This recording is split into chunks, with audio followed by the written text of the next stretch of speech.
Hi, and welcome. You're listening to the X22 Report. My name is Dave, and this episode 3957 BN. Today's date is July 27th, 2026, and the title of the episode is Fauci the Monster Has Been Exposed. Overthrow. Trump sends another message. Panic in D.C.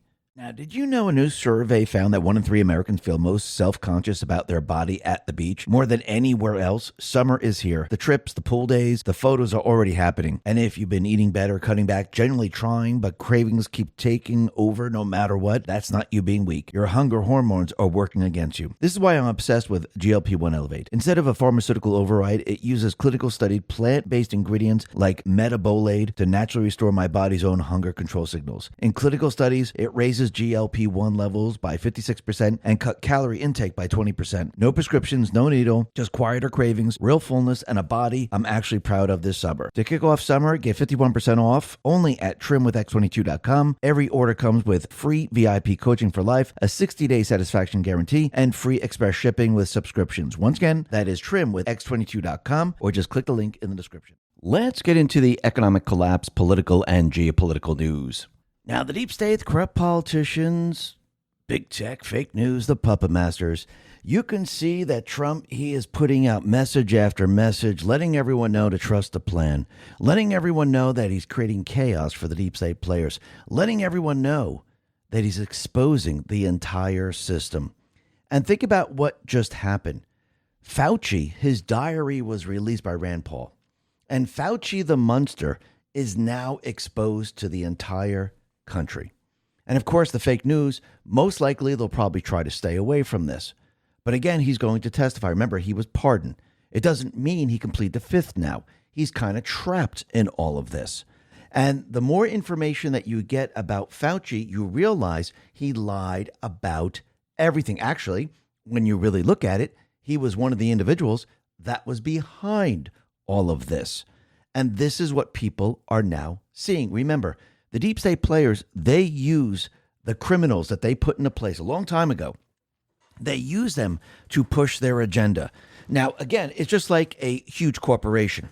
A huge corporation, those people at the top, they know the plan. Those people in the departments, they don't know the entire plan. They're just instructed to do what they have been told to do. This is what I need you to do.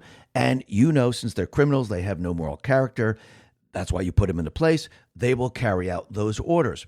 Well, when you look at Fauci, he did that. When you look at those people in the D Party, they do that. When you look at rhinos, they go ahead and they do what needs to be done. So basically, this is how they decompartmentalize everything. So this way, people really don't have a clear understanding of what is going on. It's like plausible deniability. Now, do they really know what's going on? Most likely, yes.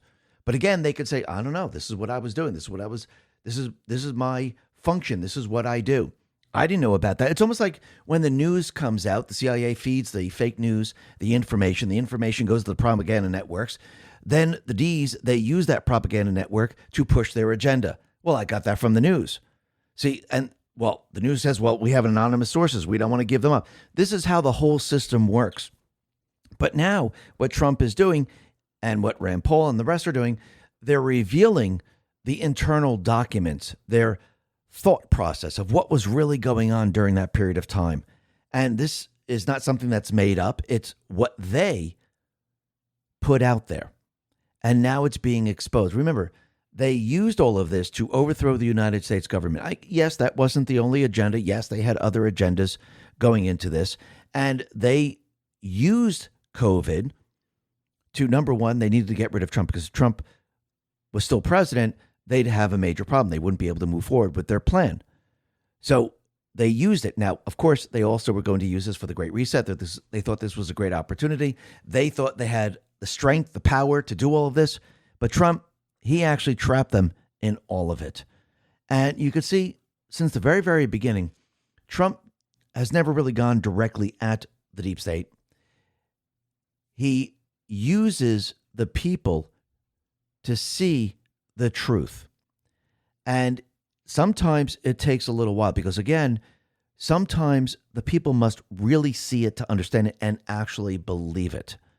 If he just sat there and told you all of these things, you wouldn't believe it. Just like when the documents come out about Fauci or they come out about election rigging or anything else, it's very hard to believe in the beginning. Wait, can this be really true? Especially for the Ds. A lot of Republicans might be on that page. Actually, if you look at a lot of the Republicans, and you might even know family members or friends who, yes, there might be a Republican, but they still don't believe that COVID was a plandemic. They still believe that it was real, it was deadly, it was scary. They might hear other information right now, but still, they're just not there yet. And this is why it takes a long time to make people understand what's really going on. And every step of the way, that's what Trump is doing. If you look at the Tea Party, what is happening with the Tea Party?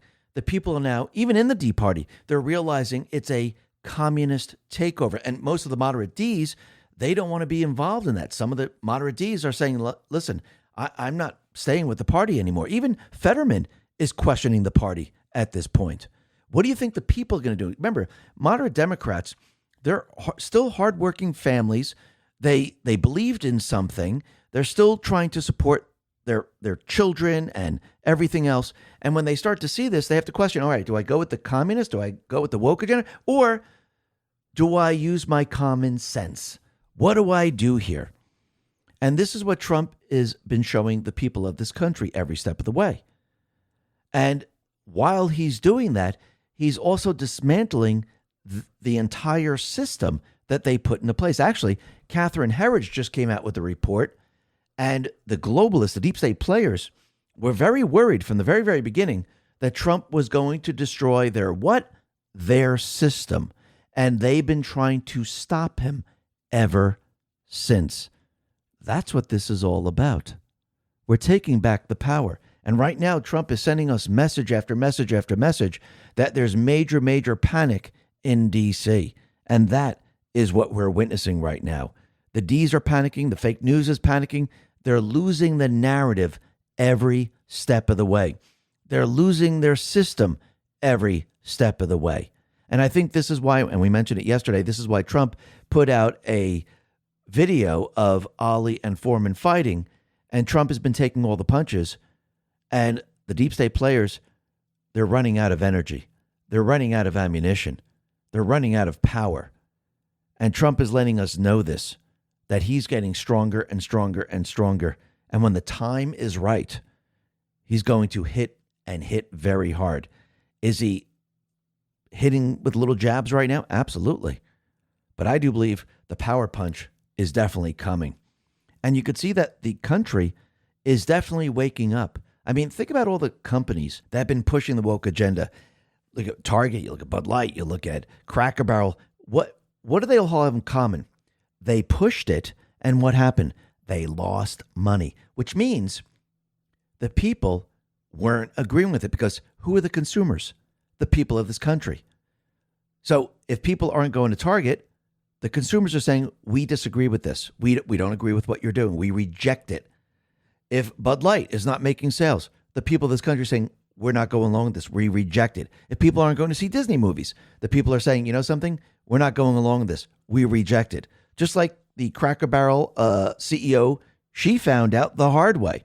And also those individuals who invested in Cracker Barrel, all the stockholders, they found out. Because remember, she pushed the woke agenda. And this is CEO Julie Fels Massino. She was forced out because she basically rebrand Cracker Barrel and went completely woke. And what happened? They lost a lot of money.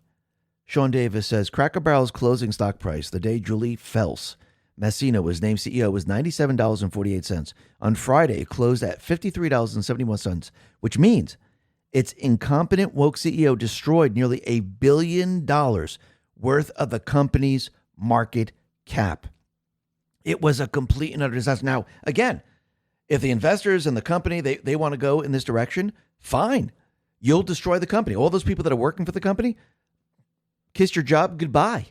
Those people that invested in the stocks, kiss your investments goodbye. And this is what people are starting to see. This is what people are starting to realize, which means the people of this country, they have the power. And we're flexing our muscles every single time to show the far left, to show the deep state players, You want to try to pull this kind of crap? Look how much power we have. We can reverse it by just rejecting it. That is power. That is what you're seeing right now. And every step of the way, this is what's happening, not just with corporations. You're also seeing it within government. The people are rejecting those people that were put into place to infiltrate our country. And who's rejecting them? Well, we'll be rejecting them when we go to the polls, but Trump is rejecting them within the different agencies. This is why he's getting rid of them, because the people are demanding it. Find who these people are, remove them.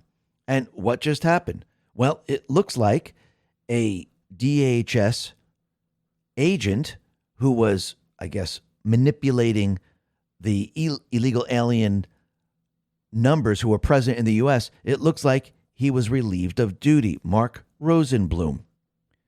So, Last Refuge says, apparently the guy who was fudging the numbers on the illegal aliens present in the USA and deported during ICE efforts has been fired from DHS. Yes, just like we had the police chief who was fired in D.C. because she was manipulating the numbers. Remember, these people are criminals. These people are not here for the United States. They're here to support the criminal syndicate. That's it, the end.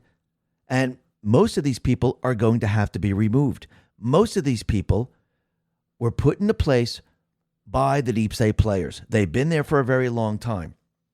And now, through the executive branch, the FBI, DHS, CIA, DOJ, you name it, they're removing all of these people because remember, that was their control mechanism. And Trump now is removing the other people in the other agencies. This is how they controlled the criminal syndicate. Doesn't matter who was elected, didn't matter who came in, left. These people always stayed to run the system.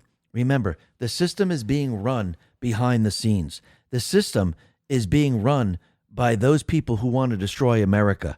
So what do? Do you depend on the elected official? You know the elected officials are going to come and go. I mean, except, of course, the House and the Senate, because they last forever. But other positions like the president, they come and go. So, yes, you have to get your criminals into place in the House and the Senate. You have to rig the elections to keep those people in place. But in the very beginning, they didn't have the rigged elections the way they have them today. So they had to install those people in the agency to be there for a very long time. So this way, when those people in the elected position were replaced, they still had the staffers. They still had the people in the agencies. They still had the people to keep the criminal syndicate operational. Eventually, they figured out, hey, you know something? We have a way to game the whole election system, and we can keep our people installed in these positions for 40, 50, 60 years. And that's exactly what happened. Now, this is all about to change. But like we said from the very beginning, Trump is dismantling their system worldwide. And we'll be getting to Catherine Herridge in a little bit. But look what's happening out in Iran. The deep state players, they're becoming so desperate right now that they're trying to bring Ukraine into the fold. What they're really trying to do is they're trying to start World War III. That was their 16-year plan from the very, very beginning. Their plan was to bring us to World War III. Actually, when they released the plandemic, they thought, oh, wow, we don't even need World War III. This is going to be a lot easier. We'll just keep people in their homes for 10 years. We'll say there's no vaccine whatsoever, and people will go crazy, kill themselves, and eventually, with the economic system breaking down over a 10-year period of time, we'll have a reduced population. Well, that didn't work out too well for them. So here they are now trying to go back to their original plan with the 16-year plan of starting World War III. And if you look at what Ukraine is doing right now, they're trying to enter the war. They're trying to bring Russia into the war. They're trying to get Iran to strike at them. This is all part of their plan. Mara Nafal put this out and said, Iran is threatening ballistic missile strikes on Kiev after Ukraine reportedly hit an Iranian ship carrying weapons to Russia across the Caspian Sea. Iran is becoming a direct player, and both sides are now openly talking about striking each other's territory. Now, this is by design. They want this war to expand. That's their plan. This is why they're doing all of this. And once again, Trump, he knows exactly what they're planning to do. And remember, you need countries to be on that page if you're going to start World War III. Can Iran hit Ukraine? Can Ukraine hit Iran? But they really want Russia to enter the picture.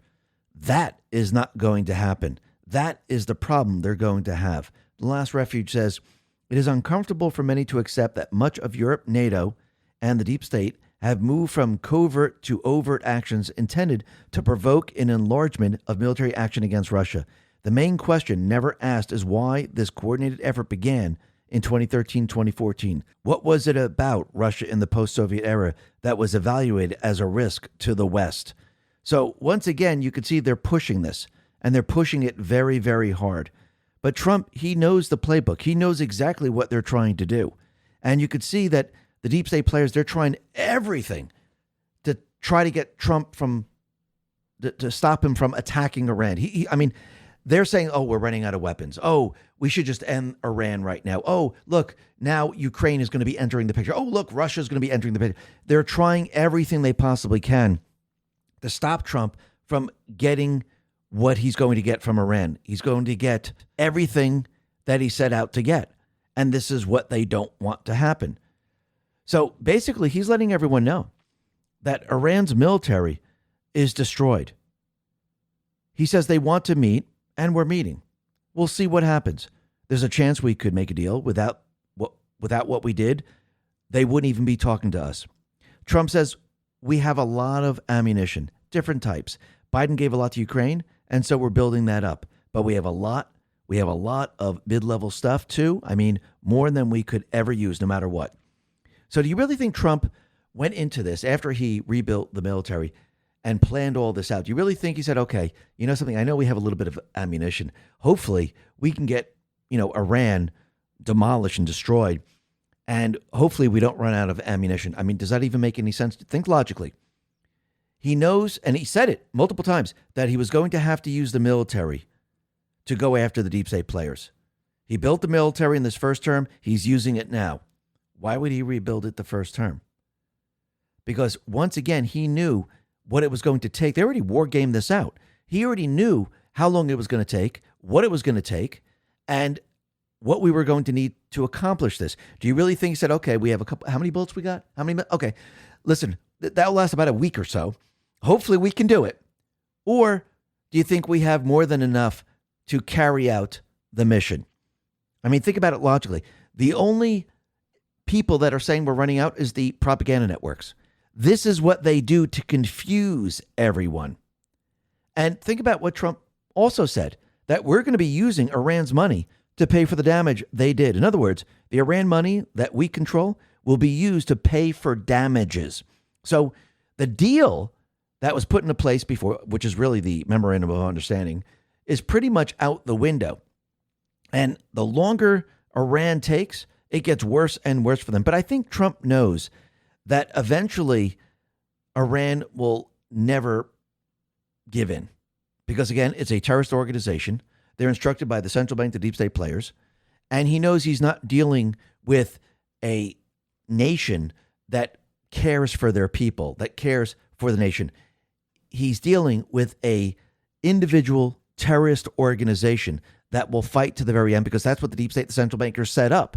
They set up this organization within the country. It's separate and apart from Iran. You can look at it this way. Think about the deep state players that controlled the government here, that controlled D.C., the House before Trump. Do you really think they were part of the people of this country? Or do you think it was a separate organization that they created to run the country the way they wanted? And if anyone pushed back against their organization, they would take them down. Think about it for a second. Think about what they've done to Trump. Okay, we backed Trump. We elected him twice. He actually won 3 times. And every time he tries to go after their organization that they set up, what do? They fight back. They protect who? They protect the illegals. Do they protect the people? No. Do they protect the woke? Yes. Do they protect trans people? Absolutely. Do they protect Antifa? Absolutely. Do they protect Palestine? Do they protect Iran?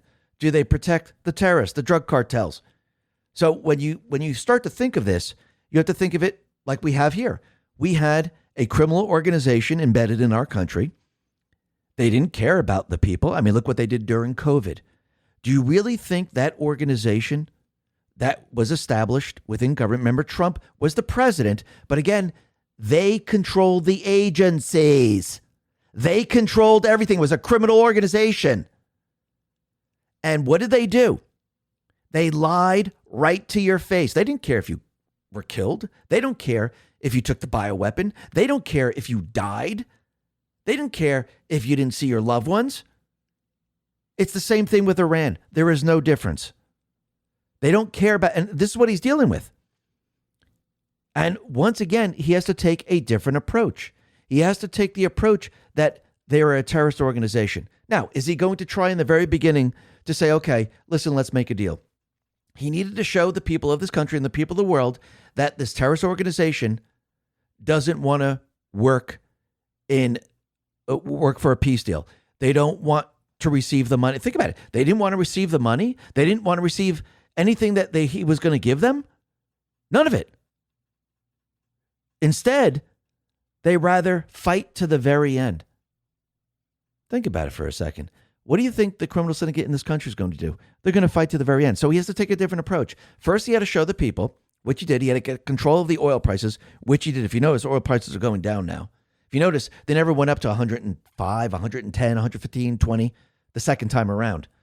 He actually got control over all of this.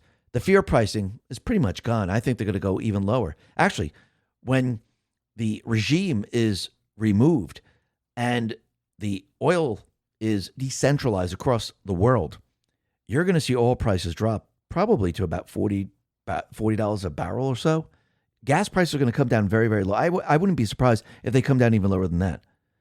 So Trump, yes, is he going to speak to Iran? Remember, as he speaks to them, he has all the leverage. Yeah, you're getting nothing. Surrender. That's pretty much it. And he knows they're not going to. He knows in the end, he'll have to use force again.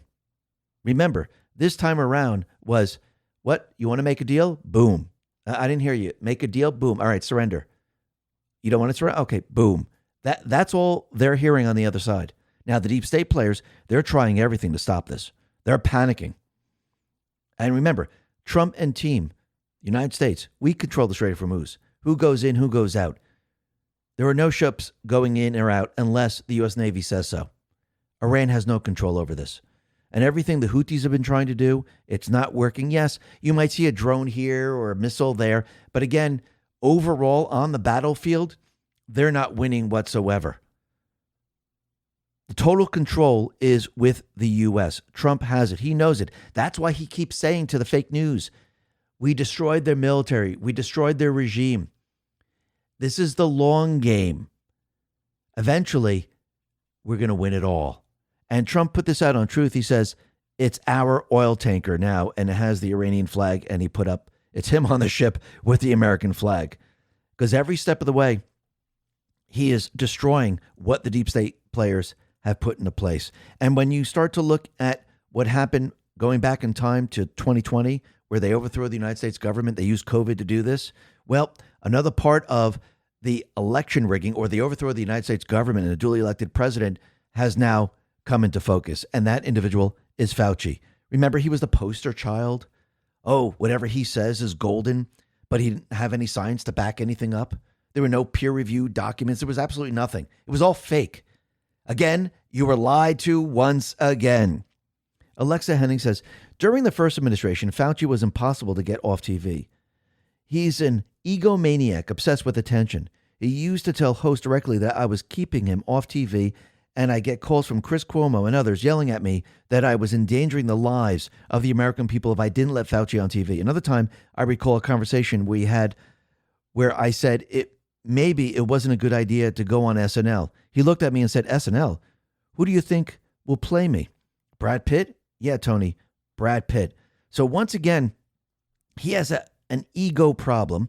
He has a God complex, and he lied to the American people every step of the way. And the emails and the information that's coming out from the diary and everything else, it's actually burying Jake Tapper, Fauci, and others. Emily, Jasinski put this out and said, Fauci back-channel questions to Jake Tapper for his interview with Trump's Assistant Secretary for Health. He'd recently been over to the Tapper home for dinner and wrote friendship building. Tapper had also been texting Fauci his private thoughts on Deb Birx. And basically, Tapper was having dinner with Fauci. Very, very interesting. And he thought he was an all-powerful being. I mean, he even said, listen, I'm able to make the stock market go up or down. Tara Severcius put this out and said, in early 2020, Fauci recorded his diary how much he was able to make the stock market drop with his lie that COVID was 10 times more deadly than the flu. At the same time, in the same diary, he wrote that COVID wasn't any more deadly than the seasonal flu, while he was going on TV saying the opposite to terrify the public into shutting down the economy. It was all a lie designed to take out Trump's most formidable weapon for re-election, his booming economy. Absolutely. That's what they were trying to destroy. Remember going back in time with Soros when he said the stock market is ripe to come down? It's overheated. I love the words they use. And this, I think, was in January of 2020. And then all of a sudden, the stock market started to come down, and everyone started to realize, wait a minute, Soros and friends, they're selling off like crazy to try to bring the market down. All right, quick one for you. Whether you're a diehard collector or you just want to give someone a good laugh, I've got something new for you today that'll cover all the bases. There's this Trump Patriot mystery box going around, valued at up to $90. It's a box of Patriot collectibles and merchandise, commemorative pieces, accessories, that kind of thing. You don't know exactly what's inside until it shows up. If you're serious about the collection, it's a solid way to add some new pieces without hunting around for them individually. And if you're not that serious, honestly, it's a pretty great gag gift too. Hand somebody a mystery box of Trump memorabilia and see what they say. The box itself is free and you're just covering the shipping. No trick to it. They've already shipped a couple 100,000 of these out, so it's clearly resonating with people, but supplies are limited, so I wouldn't sit on it too long. It's a quick process and all you got to do is cover the shipping and the rest is free. I'll drop the link down below this video. Link is freepatriotbox.com/X22. Fauci was telling lies to bring the market down. They were trying to destroy the economy.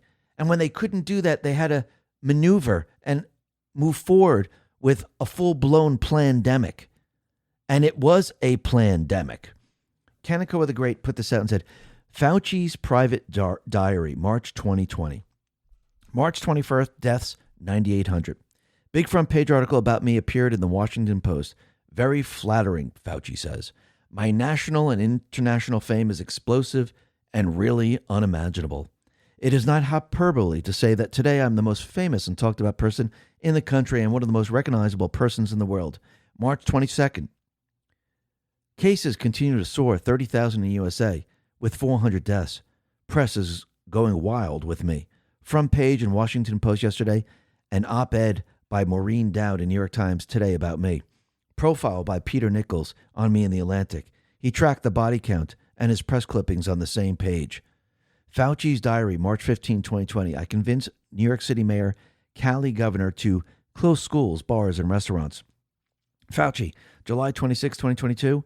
First of all, I didn't recommend locking anything down. Fauci's diary says he privately put COVID's fatality rate at 0.2% to 0.3%. Under oath, weeks later, he told Congress it was 10 times the flu. The timeline, February 8th, 2020. Private diary. Case fatality rate more like 0.2 or 0.3%. March 10th, Hannity. Mortality rate for this is about 2 to 2.5%. It's probably lower than that, closer to 1%, but even if it's 1%, it's 10 times more lethal than the seasonal flu. March 11th, Congress under oath. The stated fatality rate of this overall is about 3%. If you count all the cases of asymptomatic infection, that probably brings the mortality rate down to 1%, which means it's 10 times more deadly than the seasonal flu. March 27th, Daily Show. The mortality of this is about 10 times the flu. It's at least 1%. He wrote 0.2 to 0.3% in his journal, then told the public and over a number 3 to 5 times higher than that. Actually, when you look at the flu numbers, they were substituting the flu numbers for the COVID numbers. And the COVID numbers were much, much lower than that. And again, this was their plandemic. Fauci's diary, February 1st, 2020. Call that produced proximal origin. 12 scientists on the line. Only 2 thought the virus was natural. The other 10, per Fauci's own notes, felt that the deliberate insertion was possible. They flagged Xi Zheng's gain-of-function's work on coronaviruses in Wuhan by name. 8 days later, Fauci went on Newt Gingrich's podcast. I've heard these conspiracy theories. And like all conspiracy theories, Newt, they're just conspiracy theories. Then Facebook and Twitter ban you for saying the same thing its own scientists were telling him privately. Fauci lied to the public. He lied right to the people's face. Period. The end. That is it. Tom Elliott says, Fauci's diary by the numbers. Never once peer review, meta-analysis, risk-benefit, learning loss, mental health. Once N95, cost-benefit. Twice cloth mask, school closure, natural immunity, against which award is 80 times, hero 49 times, Instagram 36, bobblehead 23, selfie 19, entries headed press 641. So if this was truly a pandemic and he was trying to stop it and keep you healthy, wouldn't he be looking at the actual science instead of lying about the science? Hey, stay 6 feet apart. Can I see the peer-reviewed documentation? Oh, no, we don't have that. Hey, you know what? In the supermarket, you only can walk down the aisle one way. Can I see the scientific information on that? No, we don't have that. Hey, put a mask on. Doesn't matter if it's cloth mask, doesn't matter if it's surgical mask. Just put a mask on. Can I see the peer-reviewed documentation that actually works? No, they don't have it. You know why? It was all fake. There was no science behind this. They made it up. They made it up to scare you. They made it up to make it look real. It was all made up. Was there truly a virus? Yes, it was benign. And this virus only affected those people that had compromised immune system. The 99.99% of the people, they would have been cured no problem. Actually, we would never even need a lockdown. We would never need anything if we just had access to hydroxychloroquine and ivermectin. Because if someone felt a little bit of symptoms or something like that, you would take that, it would disappear. Period, the end, that's it. But again, they didn't want to provide that because, again, they wouldn't have the plandemic, would they? They wouldn't have the bioweapon, would they? We'll get to that in just a sec. Vigilant Fox put this out and says, Rand Paul says he has emails proving Fauci sent documents to Francis Collins, NIH director, with the instruction, read it, then destroy it. That is against the law. You're not allowed to do that in the executive branch. Paul says there's a good chance this could put Fauci behind bars because his pardon is too vague and too long to hold up in court. I think there's a chance we win that. You can't give people some kind of pardon for everything. His only argument is, it wasn't about government, and it was clearly was. I think a jury would agree. And again, it's going to be very difficult for him to even plead the fifth because if you have a pardon, you can't plead the fifth. If you lie to Congress, it's a new crime. And if it's proven that all of this that we're seeing today was used to overthrow the United States government and Biden was never the president, that means the pardons aren't there. So he could testify and he can't plead the fifth. And then if he lies, he can be charged. And once we find out that the government was overthrown, the pardon goes away. So no matter which way you look at it, he doesn't win. Roger Severino put this out and says, smoking gun that Fauci lied under oath before Congress. He testified that NIH, including his institute, has not ever and does not now fund gain-of-function research in the Wuhan Institute of Virology. But as we know, they did. So when they told you it wasn't created, it was naturally occurring in the wet market, he knew exactly where it was created. He created it. Now think about this. The government did more to stop the distribution of ivermectin and hydroxychloroquine than it ever did to stop the distribution of fentanyl. Why did they go all out to shut down Trump recommending hydroxychloroquine, doctors recommending ivermectin? Why did they go all out? Vigilant Fox put this out, and RFK Jr. explains why Fauci has such a problem with early treatments like ivermectin. And you have to put this in the mindset of this is being used to overthrow the United States government and to reduce the population for the Great Reset. Tony Fauci's problem is this. There's a little-known federal law that says you cannot give an emergency use authorization to a vaccine if there is any medication approved for any purpose that is shown effective against the target disease. So if Tony Fauci or anybody had admitted that hydroxychloroquine or ivermectin are effective against COVID, it would have been illegal for them to give the emergency use authorization to the vaccines, and they could never gotten them approved. And $200 billion enterprise would have collapsed. And if they got that approved, think about it. Remember, Trump, I think it was like March or April, when Trump mentioned hydroxychloroquine. He said it's like a vaccine. If that was used, there'd be no plandemic. If that was used, there'd be no mail-in ballots. If that was used, people would go to the polls. If that was used, the government, the duly elected president, wouldn't have been overthrown. Think about that. That is what Trump trapped them in. He trapped all of them. And think about how much money the deep state criminal system made off of COVID. And remember, you find those people that will run your scam, but you take the money from the top. So when the whole thing goes down, it's only the Somalis. It's only the criminals that are getting caught. Everyone else gets to keep their money. This is how their scam works. And the FBI nabbed one of its most wanted fraudsters, despite the suspect throwing investigators a real curveball. Elaine and Jean Esco, a 41-year-old woman masquerading in Jamaica as Harley Newman, was busted on the Caribbean island and dragged back to the United States to face criminal charges. She was indicted in 2025 on charges that included conspiracy to commit wire fraud, conspiracy to commit money laundering, and multiple counts of money laundering per the U.S. Attorney's Office for the Southern District of Florida. She believed to have stolen roughly $32 million in COVID relief funds. When Esco failed to appear in court in May 2025, a judge issued an arrest warrant. She was arrested in Jamaica after the FBI received a tip. And FBI Director Kash Patel highlighted that this was the fourth alleged most wanted fraudster that had been apprehended in the last 5 weeks. And remember, these people, they are instructed on how to do things. Do you think these people are smart enough to run these type of scams and know how to run these scams? Do you really think the Somalis and everyone else? No. They need a flunky to take the rap if it goes south. So they find these people, hey, listen, we can make you millions of dollars. This is all you have to do. And they go ahead and they do it. But those people above them, they take their cut because it's not $1 million that's flowing through.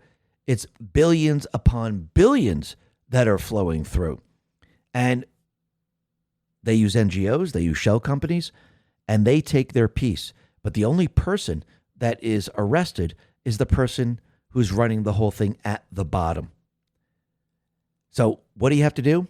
You have to backtrack and get a forensic accountant, or like Treasury Scott Bessent is doing. He's following the money backwards to find out, or maybe from the other direction, to find out where the money flowed to. Remember, the criminals, they make sure that it goes through many different organizations to wash the money, to make it difficult to find out where it went. But I do believe the Trump administration, Scott Bessent and the rest, I do believe they're going to be very, very successful in finding out exactly where all of this has gone and who was involved in all of this. Eventually, it's all going to fall apart for them. Remember, Trump shut off the money valves. Not the source, but the middlemen. Eventually, he will shut off the source. The source is the Federal Reserve. But again, they're basically following all this and tracking it all down. Just like Elon, when he tracked down where the money was actually coming from. Where did it go? Who got it? What was the Treasury doing? They knew exactly how this operated. And soon you're going to see all the grand jury, all the indictments come out against all of these people. And every step of the way, Trump now is dismantling the entire deep state system. Because think about what Trump is showing the people. And I think this is one of the main things that he's doing right now, just like he did during the time when Biden/Obama was in office. He needed the people to see their true agenda. Open borders, destroy the economy, go green, have woke all over the place. People needed to see it all, and the people rejected it. What are people seeing now? People are seeing the true infiltration. They're seeing the communist takeover. And actually, this is waking up a lot of moderate Ds. The D party, they're broken. You have the far left woke Communist Party, and then you have the moderate Ds. They're not connected anymore. They're divided. And those moderate Ds, they're trying to figure out what to do at this point. What do I do? They're not going to go to the Republicans. If anyone thinks that, maybe they will, but most of them are not. And when they go to the polls, they're going to have to make a decision. Now, most of these people, I don't believe they want to do this out in public to say, hey, I voted a Republican. So I think a lot of these individuals will say, all right, I might be part of the D party, but I'm voting another way, but I won't tell anyone. Or I'm dropping the D party and I'm going independent. And I think we're starting to see a lot of this. And that's what this is all about, because Trump is showing everyone what the deep state players truly wanted from the very, very beginning. Jonathan Chait put this out and said, the DSA is right. Abolish the Senate. Now, think about it. The DSA wants to destroy this country. That's what this has all been about. Cynical Publius says, this is not some casual policy discussion. This is advocating for the overthrow of America's constitutional form of government and should be treated as having the treasonous intent such sentiments barely conceal. Yes, they've always wanted to destroy this country. That has always been their goal from the very beginning. Their goal was to destroy the Constitution, was to take over this country and destroy everything that we've known from the very, very beginning. That is their plan. What do you think Mamdani is doing in New York? He's not there to make New York City better. He's there to destroy it, to confiscate private property, to get the people angry, to have riots, to make it into a third world, to be taken over. That's their whole plan from the very beginning. And this is why Trump is telling everyone this needs to stop. And think about it. They tried to stop Trump every step of the way. If you look at what they have done to Trump since he came back into office, he has faced now 900 lawsuits challenging his executive actions. Now, this is more than any other president.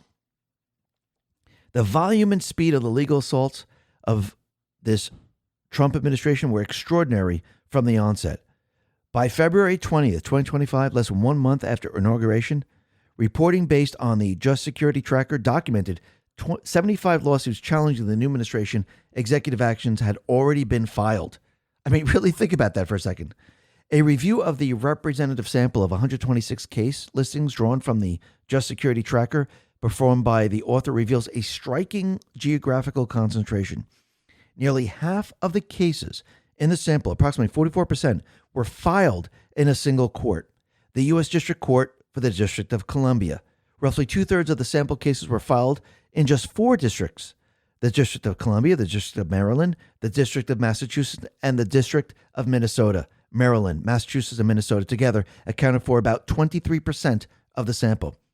This concentration is not accidental. Plaintiffs, particularly advocacy organizations and Democratic-led state attorney generals, have systematically chosen venues they regard as most favorable. The result is a practical form or of forum shopping that allows a small number of district courts and the judges who sit on them to exercise outsized influence over national policy. The composition of the active judges on these 4 key courts further illuminates the pattern. In the District of Columbia, of the 15 active Article 3 judges, approximately 11 were appointed by Democratic presidents, Barack Obama or Joe Biden, and only 4 by Republican presidents. It was all by design. You see, they've been trying to stop we the people and Trump from taking back our country. And yes, this conspiracy started all the way back in 1913. Is it really a conspiracy anymore? No. The truth of it, it started all the way back in 1913 when the central bank was first established. And then in 1971, we came off the gold standard and we went full fiat. That's when the corruption really started to make its move. And then when Obama came in, he was there to basically infiltrate the entire country and bring it all down. Rasmussen Reports put this out and said, goal of the criminal conspiracy, a permanent U.S. ruling class installed via fake elections. Origin of the criminal conspiracy, prepped in 2014, 2015, but here in December 2016, after Hillary lost, they all are coordinating Obama's secret directive to fabricate Russiagate. Brian Cates says, Best way to frame this is that a new criminal conspiracy was hatched at the very tail end of the Obama administration in December 2016 to help continue to cover up that a permanent U.S. ruling class has been installed and in place via rigged elections for most of the last century. Otherwise, you end up saying the election rigging began with Obama and the installation of the permanent ruling class kicked off in 2016. My research tells me most of this permanent ruling class was already in place by 1913, and that is correct. That's when it truly began. And yes, they started working on manipulating the elections. And as time went on, they got better and better. Actually, when it reached Obama, they had the ability to really rig them, and they went all out in 2020. And this is what Trump forced them to do, because it's a lot easier to prove that they rigged the elections if they went all out in cheating. I mean, you didn't want them to mask it. You really wanted them to show the entire country that, yeah, they rigged the elections. And how do you do that? You let them do what they do best. Never interfere with an enemy while they're in the process of destroying themselves. You let them do it to the full extent to win the election. So they had to bring Biden to 81 million votes. They've never done this before. But Trump forced them to do it because he wanted everyone to see it. And when the documents are coming out, you're going to see it as clear as day. And remember, during this period of time, China and other countries and the deep state players, they were in the process of basically brainwashing the children, destroying the country from the inside, using information. China spent roughly $100 million on influence operations inside the United States. DOJ record shows spanning state-run propaganda networks, corporate lobbying, and efforts to shape American policy at every level. The spending includes $66.8 million funneled to CGTN America, Beijing's flagship English-language media operation between February and November 2025 alone. Dozens of American lobbyists have signed new contracts with Chinese-owned companies, including firms the Pentagon has designated as Chinese military companies. Tencent alone has spent over $10 million on lobbying since 2025, and that's just what's on the books. Campus groups linked to the Chinese government and organizations under Chinese United Front Work Department, a global network of CCP loyalists, don't file disclosures at all. All these lobbyists, everything that they put into place has to be removed. Because you have to remember, this is all part of their system. And this is why they've been trying to stop Trump since the very beginning. Because he didn't want Trump waking the people up. They didn't want Trump exposing their entire system. They didn't want Trump dismantling their system. They were worried that he was going after the system. And that's exactly what he was doing. But again, you wouldn't understand it unless you saw it piece by piece. And Catherine Herridge proves this is what they were worried about. And this is why Trump had to take the long road, because he needed you to understand what the system was. It wasn't just about arrests. It just wasn't just about Epstein. It was about their entire system. It was deep and wide, more than anyone could ever imagine. And it's not just here in the United States. It's worldwide. And it goes all the way back to the Federal Reserve. Catherine Herridge says, CIA whistleblower James Erdman III says intelligence community globalists feared that President Trump would disrupt their system. They're worried that President Trump might do something crazy that upsets what we have decided is how the world should work. And frankly, we got globalists working inside the IC. Last I checked, we work for America. There are quite a few people who are more than willing to say, hey, listen, this globalist thing is a good thing. Yes, remember, it's all decompartmentalized. And these people were instructed to protect the system. Remember, we're dealing with evil people behind the curtain, evil people behind the scenes. Yes, you know them as one of them, as Soros, but there's many others. And they've been lurking for a very long time, waiting to destroy America. Trump now is destroying their system. And this is why the midterms are so important. Yes, the presidency is very important, but I do believe at this point, the lawmakers are very, very important. Why do you think about this for a sec. Why do you think they never had term limits for the lawmakers? I'm talking about the senators and the representatives. Why do you think they made term limits for the president? Because They didn't want you looking at Congress. They wanted you looking at the presidency. The presidency is so important that we had to put term limits on the president. So you would look at the president and say, okay, they only get 8 years.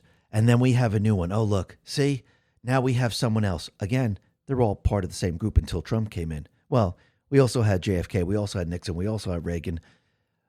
Yes, those were the outsiders. But most of the time, you were tricked once again. You thought you were getting someone on your side. They tricked you. They kept you looking at the presidency, and they kept you looking away from the House and the Senate. The House or the Senate is where the power is. That's the people. That's the institution that makes the laws, that can amend the Constitution with the help of course, these states and the people of this country. That's where the power lies. They control the purse. They didn't want anyone looking at that. They didn't want term limits because that would disrupt their power structure. And you also have to look at their staffers. You have to look at their chief of staff because these people are behind the scenes. They don't leave. They stay. And they support the criminal syndicate. And this is what Trump is dismantling. This is what we're going to destroy. This is why there's talks about term limits. Because again, everything that you witness, everything that you've seen, we must remove it and make sure they can't do this again. Yes, our founding fathers created an incredible Constitution. They gave us the Bill of Rights. But there's a reason why they left the Constitution open. Because they knew these forces eventually would try to rip everything apart. And they needed a way for the people to see it and to amend what they did, add on to it. Yes, there's times change also, but they knew they couldn't think of everything. And this is why Trump needs to show the people. Without the people seeing it, how would you say we need this law or we need this amendment? You wouldn't. So you must go through all of this to take it all back and to keep it afterwards. How do you keep it afterwards? Do you just say we're going to keep it? No. Think about what our founding fathers did. To keep their freedoms, what did they create? The Bill of Rights, the Constitution. What are the people going to have to do to keep the country? We're going to have to add amendments. We're going to have to add laws. We're going to have to make sure that we put the protections in place to make sure this doesn't happen again. Without you seeing all of this, you wouldn't vote for it. You wouldn't push the representatives to do it. And that's what this is all about.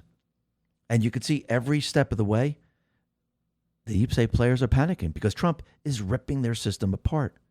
And everything points to 2020 right now. Trump is going to use this as a focal point. Think about what the D.C. Circuit has just allowed. They allowed the DOJ, and SCOTUS Wire put this out, to release the audio recordings and transcripts of the former President Biden obtained during Special Counsel Robert Hur's classified document investigation, dissolving its temporary administrative injunction in the Heritage Foundation Freedom of Information Act request case. So now people are going to hear the real Biden. Now again, if he was not functional at the time, who was running the country?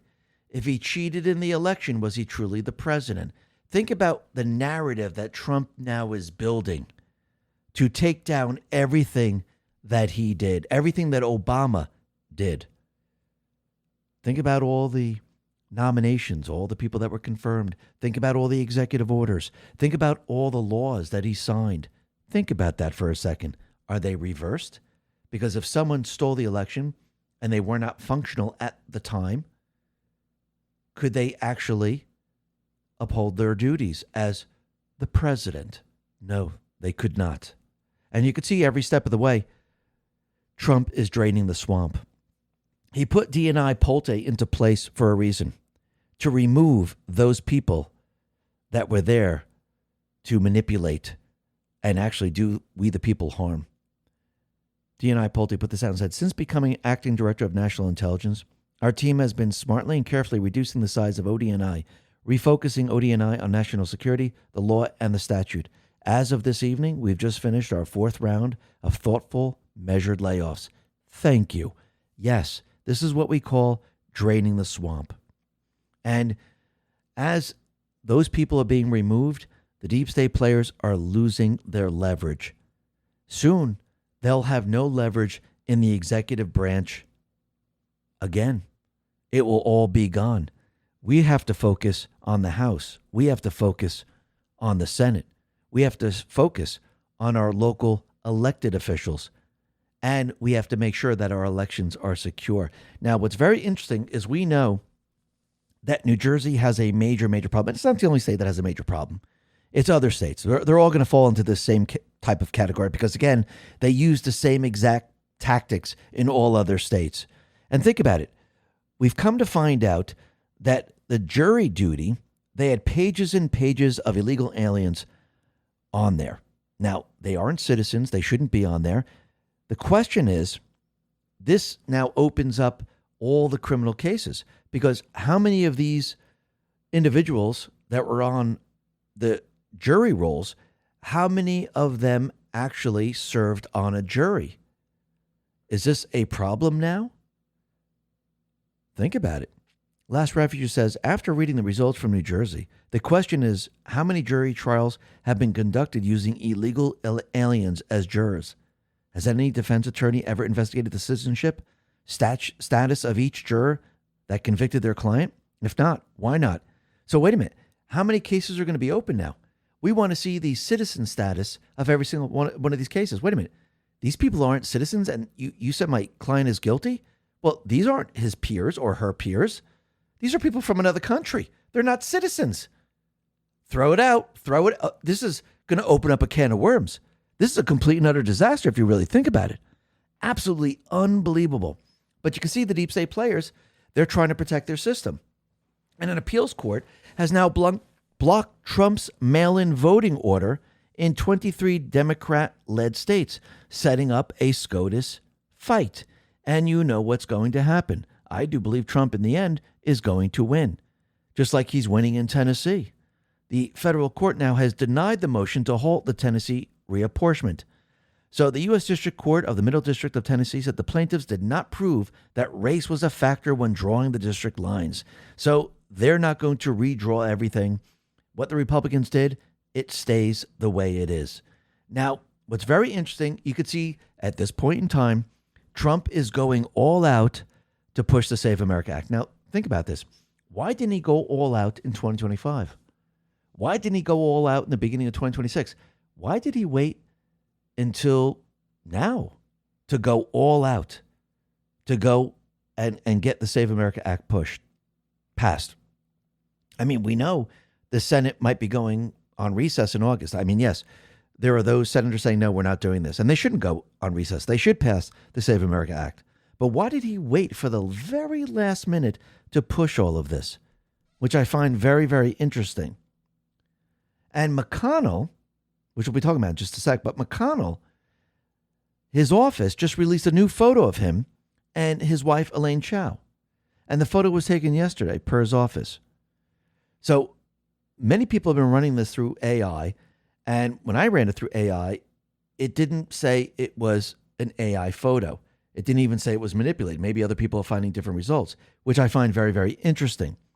So I don't know what this is. Maybe it is AI, but I find this very, very interesting because this brings me back to what Trump posted going back a little bit in time when he said there was someone back in time who was very sick, who had to ride 80 miles to be a tiebreaker. And I keep thinking of the tie-breaking of the Save America Act. Maybe that will happen. Maybe it won't. But you can see Trump is going all out, and it seems like he's right on schedule right now to push Thune to pass the Save America Act. First on Truth, he said, where's John Thune? And it says recess appointments. President Reagan, 240. President Bush, 177. President Bush, 2, 171. President Trump, 0. Now, I do believe that Trump actually wants it this way. I do believe that he knows that most of the people that he's going to be bringing in, they're going to be denied. They will not be confirmed. And I don't think he wants to start going after and choosing other people. So I think he said, you know something? We're going to do the other part of the plan after we get the House and Senate. And then all these people are going to be confirmed right away. No problem whatsoever. And we're going to go full out because now we have the power of the House and Senate to go after everything the deep state players have done. I have the control of the lawmakers. They're on my side. We can now do amazing things. And I do believe this is why most of his nominees have been held up. It's being done, I do believe, on purpose. But let's take a look at John Thune's chief of staff. Because you have to remember, those people that have been behind the scenes, they're the ones who have been running the criminal syndicate.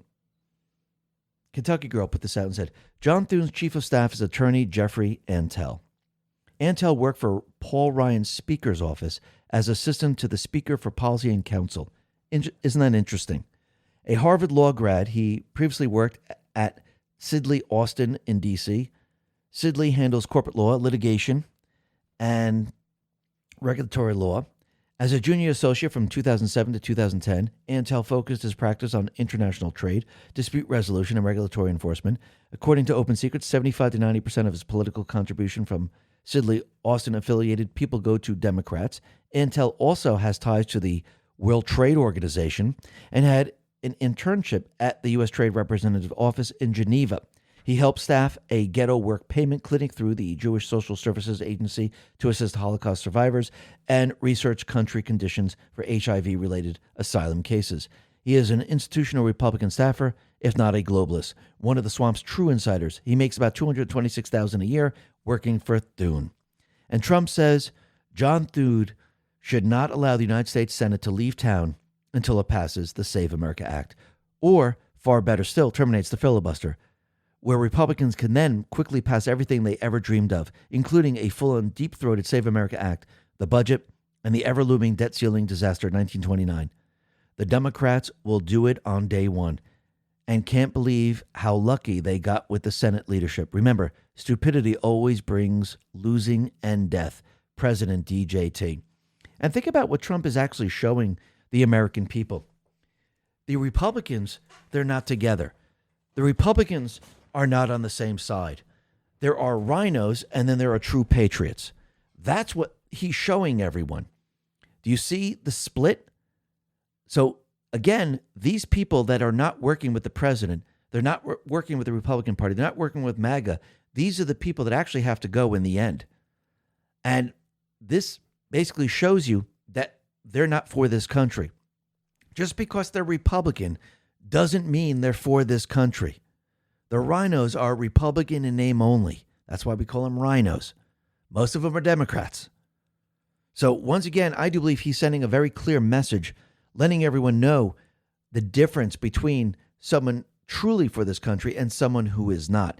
But you can see there are those individuals that are saying, listen, I'm not leaving. There is no recess. I'm staying right here. Mike Lee says the Senate doesn't need a summer vacation as much as the country needs the Save America Act. Let's cancel recess. Senator Ashley Moody. I didn't come to the United States Senate because I needed something to do. I'm serving because there are things we need to get done for the American people. The Senate needs to stay in session until we can get the Save America Act to the floor and passed. Senator Darlene Graham, who is now running to be senator. She's the interim right now for the late Senator Graham. And Eric already put this out, has just joined Mike Lee and President Trump demanding John Thune cancel recess until the Save America Act is passed. So basically, they're all saying, you know what? We're not leaving. And President Trump is 100% correct. The Save America Act is top priority, and it should be passed. Now, I do believe Trump is building a narrative, having a lot of pressure on those people in the Senate, and the Senate is going to feel the pressure from the people of this country because the people want the Save America Act. Trump, he put this out and said, whichever party terminates the filibuster first will be the party that survives and thrives. If the Democrats win this race, however, America will rapidly become nothing more than a third world nation, President DJT. And he's absolutely right. What is he saying? If we do not win the midterms, if the Ds have the ability to win the midterms, they will remove the filibuster. They will impeach President Trump. Nothing will be passed, and they'll continue with their agenda.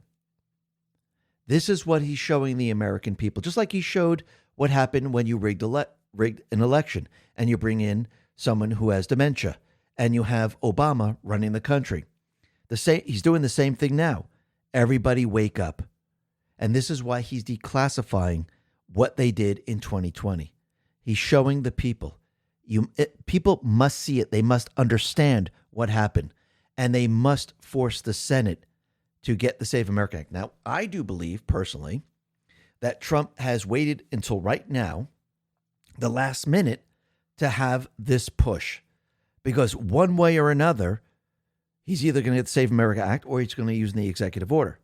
But I do believe he wanted so much pressure on the rhinos within the Senate from the people that they'll have no choice but to vote on the Save America Act. He's making it very, very difficult for them. And he wants the people to see who they are. Because when the elections come around, you got to know who to vote for. Joe Lange put this out and says, the media will try to downplay the declassified evidence of the stolen election in 2020, but it's going to keep piling up on a daily basis, and they are going to be forced to report on it. Trump posted a declassified document from the FBI proving that they were purposely hiding evidence from him of election interference from foreign adversaries. Now, this is a quote from what Trump put out. We have deliberately massaged our pending PDP to avoid any direct links to the election. The FBI leader was bragging about hiding the evidence from Trump in his presidential daily brief. Her name, of course, Nikki Flores. She better lawyer up. But don't miss the most important part of the story. The FBI CIA were controlling information to the president through a massaged presidential daily brief. They work for the president. He is the executive and the one exercising Article 2 constitutional authority. He is the one person in control of the executive branch because he is the only one elected by the people. He has the constitutional authority to fire anybody in the FBI or CIA. To purposely hide the evidence of China colluding with the Democrats to steal the 2020 election, we call that treason. Now you know why Trump, in his second term, used military intelligence. He didn't get the intelligence from the agencies. He rejected it. Most people don't realize how important the PDP is and who set up the president's system, so that the intelligence community could control the information flow to the president and thereby control him. Remember, it's a criminal syndicate. Do you know the history of the PDP? Do you know who made the PDP a priority and gave the CIA control over classified information to the president? When Bush became DCI, he insisted upon direct access to President Ford. He usually edited the president's daily brief or briefed at National Security Council meetings in order to convey CIA's analysts directly to the president. Ford frequently included Bush in high-level meetings. For their regular briefing, Bush brought agency officers to meet and brief Ford, a tactic that impressed the president and contributed to the morale boost at Langley. In 1981, Bush became President Ronald Reagan's vice president.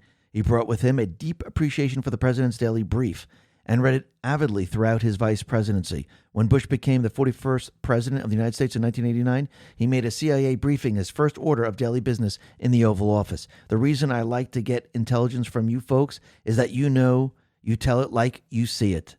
You have no policy axe to grind, and you are absolutely discreet. George H.W. Bush became head of the CIA as they were being scrutinized by Congress for several illegal acts. As a former member of Congress, his job was to sweep the congressional investigation under the rug and lift up the CIA's value within the executive branch. That's exactly what he did. And basically, this is what happened. They got control over all the information that was going to the president. Who controlled the president? The deep state players. Trump figured it out. He realized what they were doing. This is why during the second term, what did he do? He used military intelligence. So once again, you could see that Trump, he's been battling the deep state players every step of the way. Now that he has control over the executive branch, they're giving them intelligence. He's comparing it to military intelligence and basically corroborating all of it.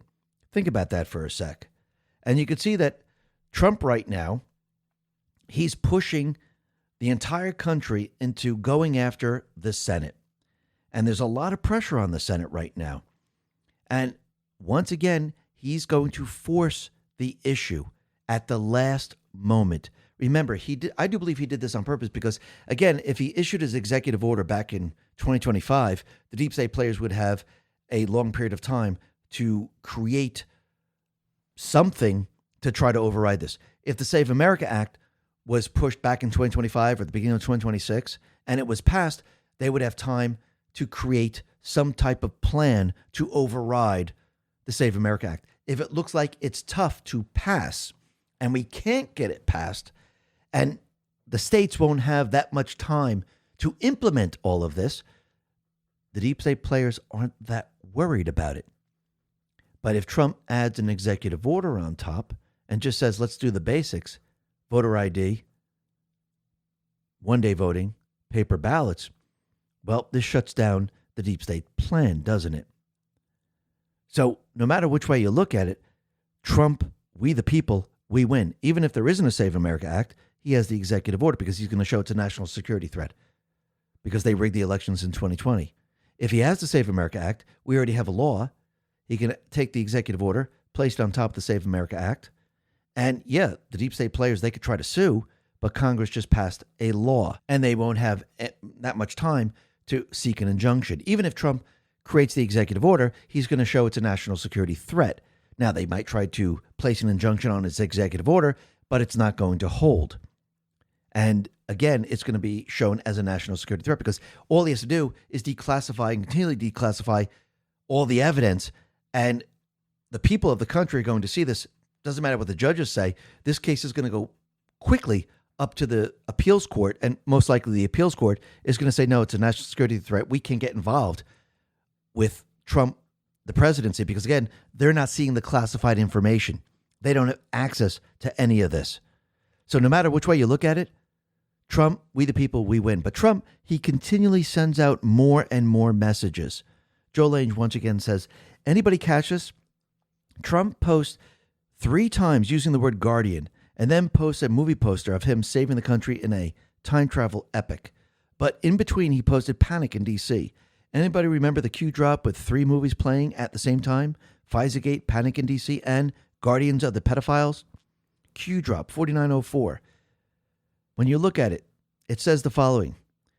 Do you find it interesting that everything discussed in the past is somehow making news as of late? All 3 movies playing simultaneously?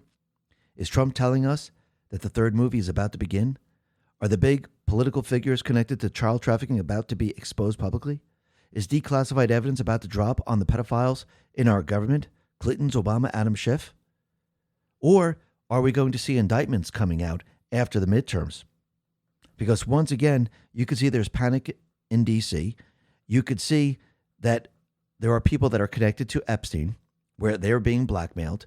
You could see that there's a criminal syndicate that is operational in this country. And I do believe at this point in time, they're not just classified information. I do believe there are grand juries that have been impaneled, and you're going to see indictments against these treasonous people. Then Department of War put this out and says, there will be no sleep for our enemies. Shows a picture of Trump. Give the enemy nightmares. Now, think about it. When Trump says he's going to be running in 2028, he might be very, very serious, but he's also giving the fake news, the deep state players, and everyone else nightmares. They don't know what he's going to do. Then Trump put out a picture of him and JFK. And I think this picture is letting everyone know he's continuing what he did. He's going after the deep state. He's dismantling the deep state system, and he's winning. Letting you know that back then they started on this journey to remove the system. Trump is removing the system, and we're winning. Why? Because the Patriots are in control. Listen, everyone, thanks a lot for listening. Be well, be safe, and especially be prepared. Thanks a lot.